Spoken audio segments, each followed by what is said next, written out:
8월 11일 오늘의 말씀은 스가랴 6장 1절에서 15절입니다. 내가 또 눈을 들어본즉 내 병거가 두 산 사이에서 나오는데 그 산은 구리산이더라. 첫째 병거는 붉은 말들이, 둘째 병거는 검은 말들이, 셋째 병거는 흰 말들이, 넷째 병거는 어룽지고 건장한 말들이 메었는지라. 내가 네게 말하는 천사에게 물어 이르되 내 주여 이것들이 무엇이니까 하니, 천사가 대답하여 이르되 이는 하늘의 네 바람인데 온 세상의 주 앞에 서 있다가 나가는 것이라 하더라. 검은 말은 북쪽 땅으로 나가고 흰 말은 그 뒤를 따르고 어룽진 말은 남쪽 땅으로 나가고 건장한 말은 나가서 땅에 두루 다니고자 하니, 그가 이르되 너희는 여기서 나가서 땅에 두루 다니라 하매 곧 땅에 두루 다니더라. 그가 내게 외쳐 말하여 이르되 북쪽으로 나간 자들이 북쪽에서 내 영을 쉬게 하였느니라 하더라. 여호와의 말씀이 내게 임하여 이르시되 사로잡힌 자 가운데 바벨론에서부터 돌아온 헬대와 도비야와 여다야가 스바냐의 아들 요시야의 집에 들어갔나니, 너는 이날에 그 집에 들어가서 그들에게서 받되 은과 금을 받아 면류관을 만들어 여호사닥의 아들 대제사장 여호수아의 머리에 씌우고 말하여 이르기를, 만군의 여호와께서 이같이 말씀하시되 보라, 싹이라 이름하는 사람이 자기 곳에서 돋아나서 여호와의 전을 건축하리라. 그가 여호와의 전을 건축하고 영광도 얻고 그 자리에 앉아서 다스릴 것이요, 또 제사장이 자기 자리에 있으리니 이 둘 사이에 평화의 의논이 있으리라 하셨다 하고, 그 면류관은 헬렘과 도비야와 여다야와 스바냐의 아들 헨을 기념하기 위하여 여호와의 전 안에 두라 하시니라. 먼데 사람들이 와서 여호와의 전을 건축하리니 만군의 여호와께서 나를 너희에게 보내신 줄을 너희가 알리라. 너희가 만일 너희의 하나님 여호와의 말씀을 들을진대 이같이 되리라. 스가랴 6장 1절에서 15절 말씀을 함께 묵상하겠습니다. 안녕하세요, 성도 여러분. 스가랴서 묵상을 잘 하고 계시죠? 매일 성경 편집부에서 요한계시록 이후 스가랴서를 배치한 의도는 상징과 이미지 또는 묵시문학의 형태로 된 대표적인 성경 요한계시록과 스가랴를 연결함으로 성경의 이해를 돕고자 한 것 같습니다. 오늘 본문은 스가랴서 전반부인 8개의 환상 중 마지막 환상을 다루고 있으며 여호와 성전을 지을 싹의 도래를 설명하고 있습니다. 일단 전반부인 스가랴 환상 8가지를 잘 묵상하셨을 텐데요. 이 스가랴 묵상은 역사적 배경이 중요합니다. 이제 곧 후반부 묵상을 하게 될 터인데요. 좀 늦은 감은 있지만 스가랴서 배경을 간단히 설명하고 후반부 말씀을 집중해서 보겠습니다. 먼저 역사적 배경입니다. 스가랴서는 역사적 배경, 특히 연대가 중요한데요. 주전 586년 남유다가 바벨론에게 멸망당하지요. 멸망당할 때 성전이 황폐해졌습니다. 열왕기하 25장 8절에서 11절에 보면 이렇게 기록되어 있습니다. 바벨론 왕 느부갓네살의 19째 해 5월 7일에 여호와의 성전과 왕궁을 불사르고 예루살렘 주위의 성벽을 헐었으며 모두 잡아가고, 이렇게 기록되어 있습니다. 성전과 왕궁은 폐허가 되었고 유력한 자들은 포로로 끌려갔습니다. 하지만 이것이 끝이 아니죠. 하나님은 예레미야에게 70년이 지나면 포로에서 돌아올 것이라 하셨습니다. 그래서 약 70년이 지난 주전 538년 바사왕 고레스 원년에 이스라엘 백성들이 귀환을 하기 시작합니다. 역대하 36장 22절 23절에 보면 이렇게 기록되어 있습니다. 바사의 고레스 왕 원년에 여호와께서 예레미야의 입으로 하신 말씀을 이루시려고 여호와께서 바사의 고레스 왕의 마음을 감동시키심에 그가 온 나라에 공포도 하고 조서도 내려 이르되 바사왕 고레스가 이같이 말하노니 하늘의 신 여호와께서 세상 만국을 내게 주셨고 나에게 명령하여 유다 예루살렘 성전을 건축하라 하셨나니 너희 중에 그의 백성된 자는 다 올라갈지어다. 너희 하나님 여호와께서 함께 하시기를 원하노라 하였더라. 바사왕 고레스의 칙령으로 귀환한 백성들이 무너진 성전을 건축하려 했습니다. 하지만 이 성전을 건축하려는데 방해되는 세력이 있었는데 바로 사마리아인들이었습니다. 이 사마리아인들이 방해한 이유는 예루살렘 성전 건축이 그들에게 도움이 되지 않았기 때문이죠. 그래서 귀환한 지 2년째 되는 해, 그러니 주전 536년에 성전 건축이 중단이 됩니다. 그렇게 중단된 채로 약 16년이 흘렀습니다. 하나님은 이렇게 성전 건축이 중단된 채로 이스라엘 백성들이 살아가는 것을 참을 수가 없었습니다.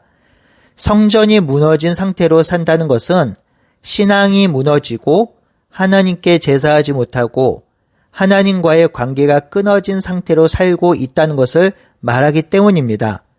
그래서 하나님은 성전 건축이 중단된 지 16년 만인 주전 520년에 다리오 왕 2년 6째 달 학개 선지자에게 말씀하십니다. 이렇게 말씀하신 것이 학개서 1장 4절에 나오지요. 이 성전이 황폐하였거늘 너희가 이때에 판벽한 집에 거주하는 것이 옳으냐. 여기서 판벽한 집은 살기 좋은 집입니다. 하나님의 성전 건축이 중단됐음에도 불구하고 백성들은 자신들만 잘 사는 것에 집중하였습니다. 그래서 하나님은 그들에게 그들의 삶이 옳은지 물으시면서 성전 건축을 촉구한 것이지요. 이렇게 성전 건축을 명령하신 것은 학개 선지자에게만이 아니었습니다. 같은 해, 즉 주전 520년 8째 달, 즉 학개 선지자에게 말씀하신 후 2달 뒤에 스가랴 선지자에게 나타나셔서 성전 건축을 명령하십니다. 그런 시대적 배경 속에 스가랴서가 기록되어 있습니다. 이제 스가랴서의 구조를 잠시 살펴보겠습니다. 스가랴서는 구조적으로 아주 정교하지만 내용적으로는 다소 어렵습니다. 1장 7절에서부터 6장 8절까지 8개의 환상이 보이며 이 8개 환상은 2개씩 짝 지을 수 있는데요. 2개씩 짝을 지어 메시지를 전해주고 있습니다. 이 8개의 환상이 보인 후 6장 9절에서 15절은 제사장과 싹이라는 주제가 선명하게 드러납니다. 본문에서 싹을 히브리어는 제마흐라고 하는데 이 싹은 제사장이 나와서 여호와의 전을 건축할 것이라는 예언입니다. 이 싹인 제마흐는 아주 중요한 부분인데요. 전반부와 후반부를 이어주는 접촉점이 됩니다. 이 싹인 제마흐는 지금의 성전을 건축하는 자를 말하는 것이기도 하지만 장차 오실 메시아를 예표하는 것이기도 합니다. 싹이라고 불리는 이는 자기 자리에서 여호와의 전을 건축할 것입니다. 이 표현은 메시아 예언에서 자주 등장하는 상징으로 이사야 4장 2절, 예레미야 23장 5절, 스가랴 3장 8절 등과 연결되는데요. 실제로 예수님은 성전을 허무시고 교회를 성전으로 지으셔서 성도와 함께 거하시며 하나님 나라를 이루셨지요.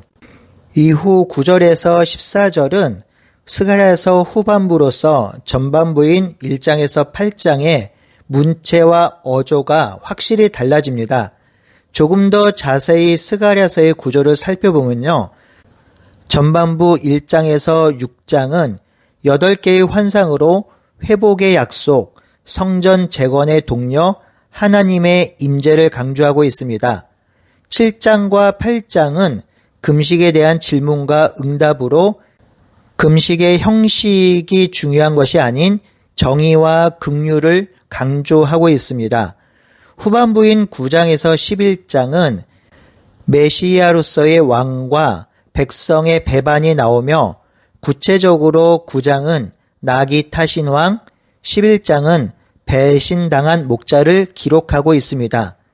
12장에서 14장은 종말론적 구원과 심판을 기록하고 있으며 특별히 하나님 나라 완성, 모든 민족의 경배가 초점입니다. 이 스가랴서는 바벨론 포로에서 돌아오는 시기에 기록된 문서로 포로기 생활을 종결하며 아직 완전히 도래하지 않은 이스라엘 백성의 온전한 구원과 회복 사이에 놓인 백성에게 권면하고 있는 내용이지요.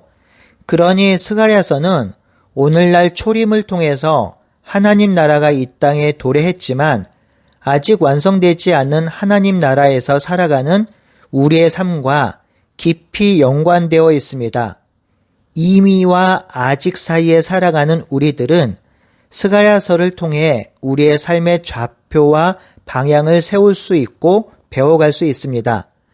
또한 스가랴서는 그 시대를 살아가는 백성에게 세상 사람들처럼 살아가는 백성이 아닌 하나님 나라 백성으로 율법을 기초로 하는 윤리적 삶을 가르치고 있습니다. 예수님이 다시 오셔서 그의 백성과 함께 하실 것이며 하나님이 계신 땅은 거룩한 땅, 거룩한 도성임을 말해주고 있습니다. 이렇게 땅에 임하신 예수 그리스도를 통해 이 땅은 회복될 것이며 평화의 씨앗이 심겨져서 평화의 나라가 될 것임을 말해주고 있습니다. 흥미로운 것은 스가랴서는 신약 저자들, 특히 복음서의 저자들에 의해서 많이 인용되었습니다. 예수님이 나귀를 타시고 예루살렘에 입성하는 장면은 스가랴서 9장 9절에서 10절에 예언되어 있습니다. 스가랴서를 통해서 예수님이 행하실 역사가 예표되었는데요. 예수님은 하나님을 떠난 자들을 심판하시고 성전에서 하나님을 거부하는 자들을 징계하시죠. 스가랴의 종말론적인 환상은 예수님을 통한 구원과 회복, 죄의 사함을 의미하는 것으로 여전히 하나님은 그리스도를 통해 그의 역사를 이루어 가고 계신다는 것을 스가랴서를 통해서 보여주고 말해주고 있습니다. 이제 마지막으로 스가랴서의 신학적인 주제를 살펴보도록 하겠습니다. 스가랴서에는 세 가지 중요한 주제가 있는데요. 첫 번째는 성전의 회복이며 두 번째는 메시아 왕국, 즉 하나님 나라의 도래를 기대하게 합니다. 세 번째는 이 하나님 나라가 완성될 것을 예표하지요. 먼저 성전 회복에 대해서 살펴보겠습니다. 스가랴는 학개 선지자와 더불어 성전을 지으라고 권면합니다.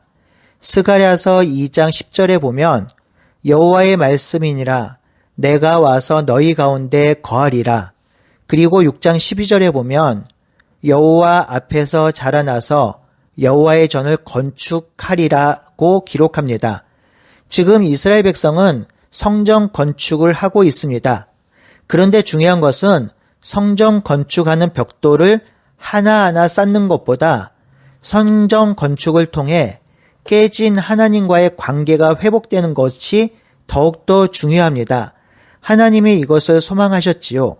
즉 성전 건축을 통해서 하나님의 통치와 인도하심 그리고 하나님의 임재와 다스림을 원하고 계신 것이죠. 하나님이 성전 건축을 통해서 기대하고 소망하는 바가 바로 이것이었습니다.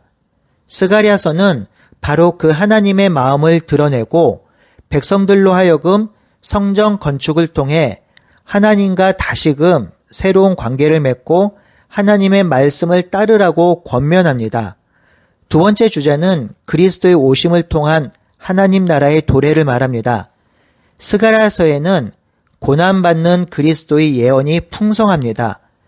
스가랴 9장 9절에 이렇게 그리스도의 행하심을 예언합니다. 보라 내 왕이 내게 임하리니 그는 공의로우시며 나귀를 타시며 곧 나귀 새끼 곧 어린 나귀라. 이 말씀은 마태복음 21장 5절에서 성취되었지요.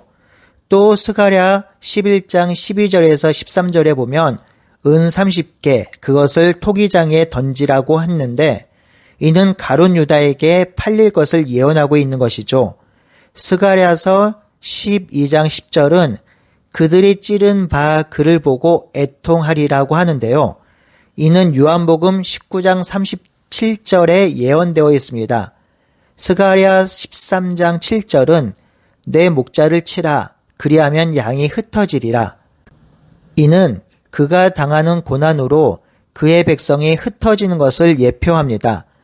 이 스가랴서에는 예수님의 고난과 순환과 핍박이 예표되어 있으며 고난받는 종을 통해서 하나님 나라가 이 땅에 도래하게 될 것임을 말해주고 있습니다. 마지막으로 스가랴서는 하나님 나라의 완성과 온 열방의 회복을 기대하게 합니다. 마지막에 이렇게 선포하죠. 14장 9절입니다. 여호와께서 천하의 왕이 되시리니 그날에는 여호와께서 홀로 한 분이실 것이요 그의 이름은 홀로 하나이실 것이라. 또 14장 16절에 예루살렘을 치러 왔던 이방 나라들 중에 남은 자가 해마다 올라와서 그 왕 만군의 여호와께 경배하며 초막절을 지킬 것이라. 이러한 스가랴의 예언은 단순히 이스라엘의 회복만을 말하고 있는 것이 아닙니다. 우리 주님이 다시 오실 때 온 땅이 하나님을 경배하며 하나님을 거부하는 자는 결국 멸망당하게 될 것임을 보여주는 예언들입니다. 이러한 스가랴의 예언이 바로 요한계시록의 환상과 맥을 같이 합니다. 요한계시록 7장 9절에서 10절입니다. 제가 읽어보겠습니다. 이 일 후에 내가 보니 각 나라와 족속과 백성과 방언에서 아무도 능히 셀 수 없는 큰 무리가 나와 흰옷을 입고 손에 종려나무 가지를 들고 보좌 앞과 어린 양 앞에 서서 큰 소리로 외쳐 이르되 구원하심이 보좌에 앉으신 우리 하나님과 어린 양께 있도다 하니. 스가랴가 바라보고 기대했던 하나님 나라의 회복을 500년 뒤의 사도 요한이 동일하게 바라보고 있습니다. 그 하나님 나라의 회복을 2000년이 지난 지금 우리가 바라보고 기다리고 있습니다. 그렇게 우리는 스가랴 그리고 사도 요한과 한 마음으로 이 시대를 살아가는 믿음의 가족이 되는 것입니다.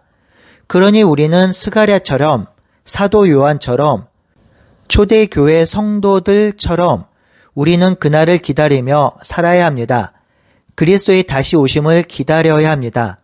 그날을 기다릴 때 그냥 앉아서 기다리는 것이 아니라 하나님의 사랑을 깊이 경험하며 그 사랑 때문에 하나님을 예배하고 그 사랑으로 성도와 세상을 섬기며 이 땅에 완전히 도래할 하나님 나라를 기다리며 살아야 합니다.